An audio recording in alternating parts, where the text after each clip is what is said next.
بسم اللہ الرحمن الرحیم۔ اللہ تبارک و تعالیٰ کے نام سے شروع کرتا ہوں جو بڑا مہربان اور نہایت رحم کرنے والا ہے۔ پیارے دوستو، السلام علیکم۔ جب حضرت امام حسین رضی اللہ تعالیٰ عنہ کو دھوکے سے کوفہ بلا کر بے دردی کے ساتھ شہید کر دیا گیا اور ان کی آل اولاد اور اصحاب کو بھی شہید کر دیا گیا، اسی طرح حضرت امام حسین رضی اللہ تعالیٰ عنہ کو شہادت کے بعد اولاد رسول کو قید کر لیا گیا اور نبی کی بیٹیوں کو بے پردہ کر کے کوفہ اور شام کی طرف لے جایا گیا۔ پیارے دوستو، یزیدی فوجیوں کے بدبختوں نے اہل بیت کی تمام پاک دامن خواتین کے سروں سے دوپٹے اتار کر اور ان کے پاؤں میں بیڑیاں ڈال کر ان کو قید کر کے لے جایا گیا۔ امام حسین کی شہادت کے بعد بیویوں کو قید کر کے آگے آگے یزید کی فوج خوشیاں مناتی جا رہی ہے اور ناچتی جا رہی ہے، اور ان کے پیچھے اہل بیت اطہار کی پاک دامن خواتین قید ہو کر آ رہی ہیں، اور فوج یزید نے تمام شہیدیوں کے کٹے ہوئے سروں کو اپنے نیزوں پر اٹھایا ہوا تھا، اور وہاں میدان کربلا میں حضرت امام حسین رضی اللہ تعالیٰ عنہ اور ان کے اصحاب کے جسم مبارک بغیر سر کے پڑے ہوئے تھے۔ میدان کربلا میں ہر طرف لاشیں ہی لاشیں پڑی تھی۔ روایات میں آتا ہے کہ 3 دن تک میدان کربلا میں حضرت امام حسین اور آپ کی آل اولاد کی لاشیں بغیر کفن و دفن کے پڑی رہیں۔ چنانچہ 13 محرم 61 ہجری کو جب آس پاس کے لوگوں کو یہ معلوم ہوا کہ یزیدی فوج کا پیرا ختم ہو چکا ہے، تو آس پاس کے لوگوں نے فوراً سے پانی بھرنے کے لیے آئے۔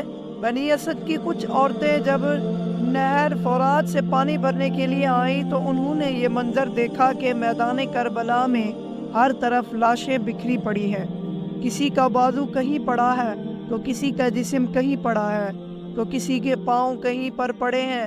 ان عورتوں نے لرزہ دینے والا جب یہ منظر دیکھا تو وہ بھاگتی ہوئی اپنے مردوں کے پاس گئی اور اپنے مردوں سے کہنے لگی کہ اس کربلا کے میدان میں حضرت محمد مصطفیٰ صلی اللہ علیہ وآلہ وسلم کا خاندان تھا، شاید یزید نے ان کو شہید کر دیا ہے، ان شہیدوں کی لاشیں بکھری پڑی ہے اور ان کے خیمے جلے پڑے ہیں۔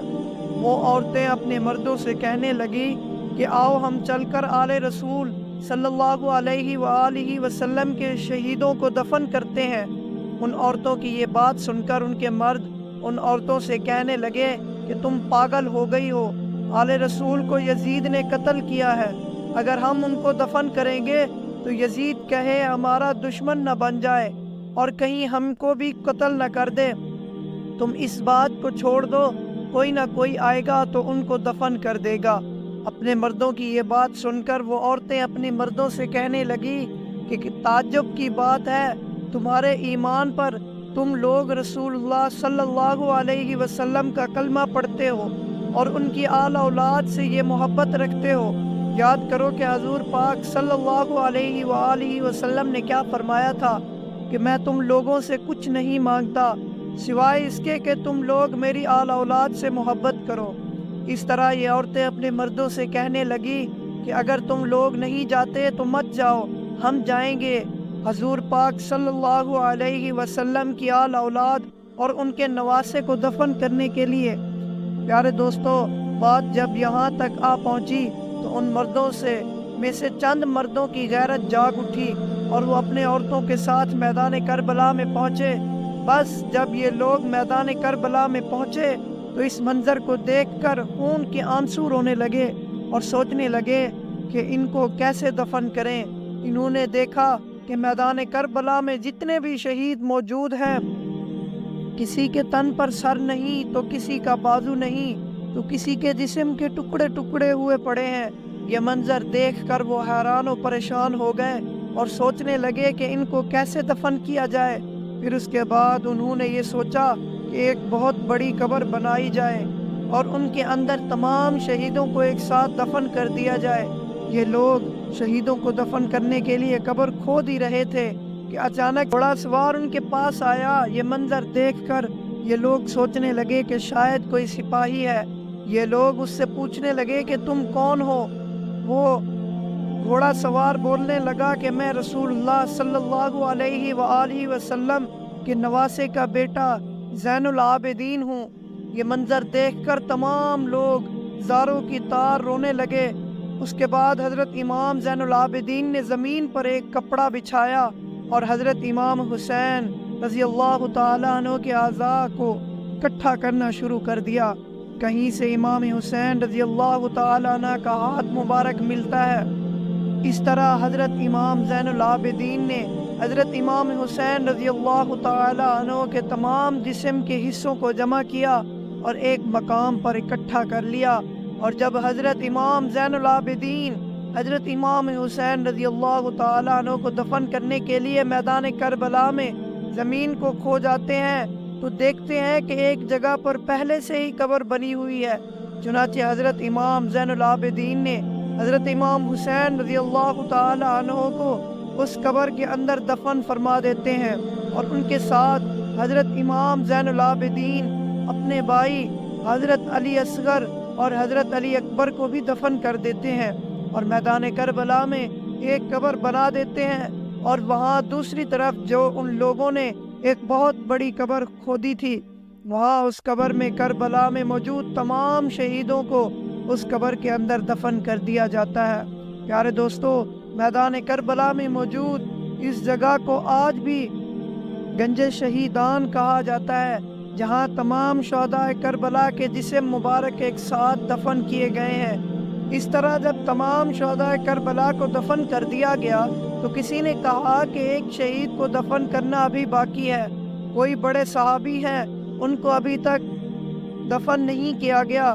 اس وقت حضرت امام سجاد رضی اللہ تعالی عنہ رو کر فرمانے لگے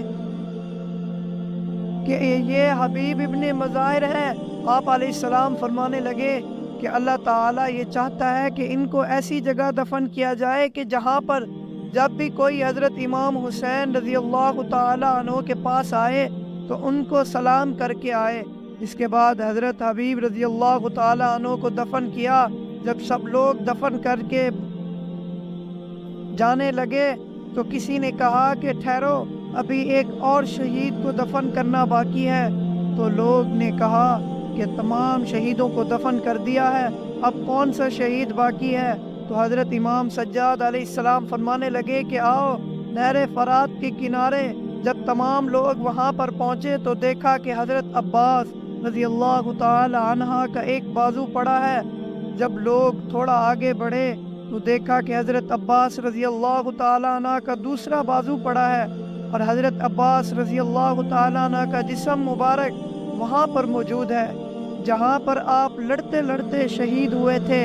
اس کے بعد حضرت عباس کے لیے قبر کھودی گئی اور آپ کے جسم مبارک وہ بھی ایک مقام پر دفن کر دیا گیا۔ آج بھی میدان کربلا میں حضرت عباس اور حضرت امام حسین رضی اللہ تعالیٰ عنہ کی قبر مبارک ایک دوسرے کے آمنے سامنے ہے۔ اللہ تعالیٰ سے دعا ہے کہ اللہ تعالیٰ ہمیں اہل بیت سے بے انتہا محبت کرنے کی توفیق عطا فرمائے، اور جس اسلام کی خاطر اہل بیت نے اپنی جانوں کو قربان کیا اور اس اسلام پر حقیقی طور پر چلنے کی توفیق عطا فرمائے، آمین۔ امید کرتا ہوں کہ دوستو ہماری ویڈیو آپ کو اچھی لگی ہوگی۔